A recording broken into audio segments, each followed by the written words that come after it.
We'll have our story about women's boxing later in the program. First, we go to Windsor, Ontario to meet a young man who's planning to be in Athens for the lighting of the Olympic torch just 200 days from now. For this athlete, the Olympics is a chance for more than a personal victory. It's an opportunity to make history for his community. Andrew Singh Kooner has been a champion almost half his life. He's 24 and is aiming to win his 10th Canadian championship. He's got power, speed, and he's got a secret weapon. Picture that I keep in my sock, Guru Nanak and Guru Gobind Singh, the founder of the Sikh religion and the 10th Guru, is a tradition that I've always carried. Kind of like a guardian angel kind of thing, looking over me while I'm in the ring. Kooner is Sikh, and that's one reason why he wants to go to Athens. I want to be the first Indo-Canadian to represent Canada and win a gold medal in an individual sport.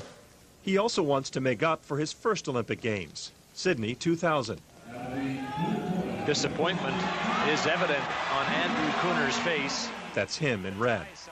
Kooner was eliminated in his second bout by the eventual Olympic champion. I was a little bitter because I had high expectations, and so did a lot of other people too, needless to say, but you know, things didn't pan out like everyone had hoped, like I had hoped. So I guess this time around, you can say I got a little unfinished business to take care of.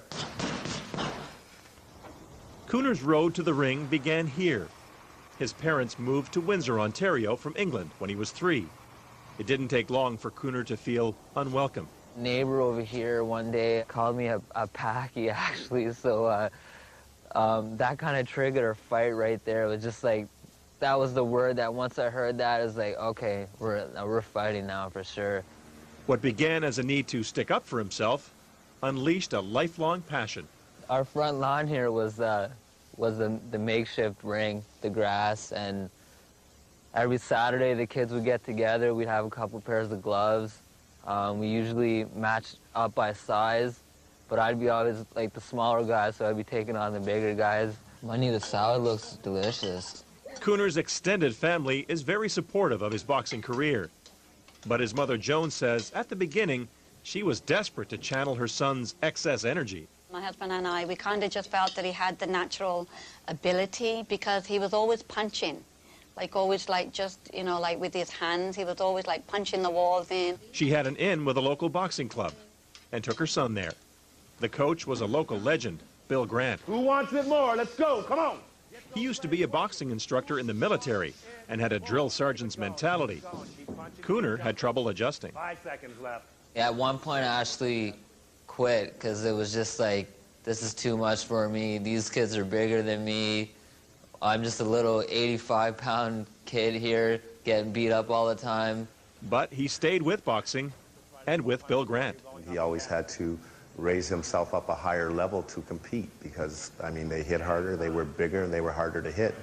So the more that he proved that he was prepared to take that risk and show that courage, the more belief that I had in his ability. He soon made believers out of a lot of people. This is Kooner fighting in his first tournament. He's 13, overwhelming his opponents, winning the tournament, and sending a message to the doubters back in Windsor. I wanted to prove to these kids and these coaches that, hey, you know, I'm here to belong, and the end result is I'll get my licks in too.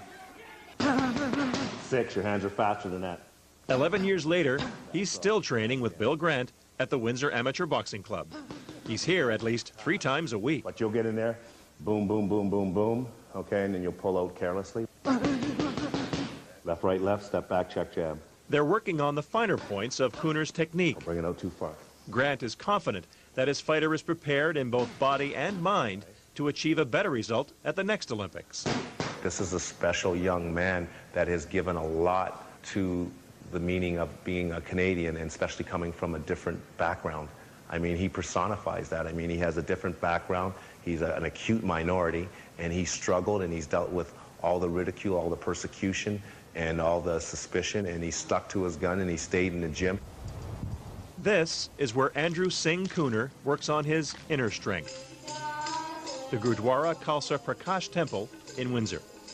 There's one day out of the week where you can devote yourself to God, sit and listen to different teachings.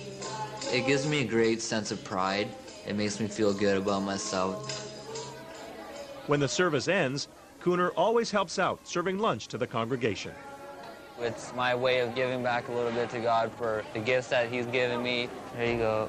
Nourishing his spirit in Windsor is a weekly ritual. Another ritual means Kooner must hit the road. He's at the Adams Butzel Gym in the suburbs of Detroit. You know, sparring is a big aspect of training, and fortunately I get that opportunity to go over there and spar with some of the best fighters in the world. And work with some of the best coaches. We're going to probably go about 6 rounds. Greg the Candyman Coverson was once the #2 ranked lightweight in the world. He's worked with Kooner for several years. Change up and down, change up.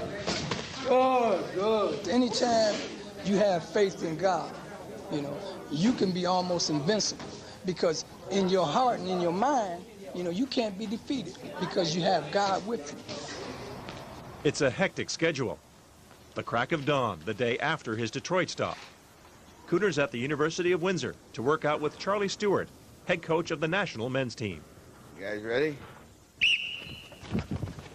We're looking at the actual conditioning and recovery time for this here because, you know, as you know, in fights between rounds, we got 1 minute. We want to recover completely. That's why the kid is such a phenomenal athlete. He recovers like in 30 seconds. Or 92. Good work. Training is the hardest part of boxing. You gotta train hard, doing all this road work out in the cold, but this is what's necessary in order to get to the Olympics, get to that gold medal match. There are several stops on the road to Athens. The first one was big, the National Senior Boxing Championships in Regina last week. He may be the defending bantamweight champion, but Kooner's pre-fight ritual still includes a prayer. I pray before every bout, not that I win, but more so that I'm healthy, that I don't get hurt, and the same thing for my opponent. Representing Team Canada, Andrew Kooner. Kooner was impressive against Nova Scotia's Stephen Cannell. He took an overwhelming 20-point advantage. And under amateur rules, the referee stopped the fight. Make sure you go over to the other corner as soon as you're done. Winner in the red corner, Andrew Kooner. It's his 10th national championship. That means he's one step closer to a spot on Canada's Olympic team. When I step into the ring, I'm competing for all the Sikhs in Canada, not just Canada, actually all around. I'm competing for my parents, my family, my friends. I think winning an Olympic medal would be the ultimate payback for everything they've done, all the time, the sacrifice, the money, everything they put into me. Is kind of my way of ultimately paying them back. Even though he's national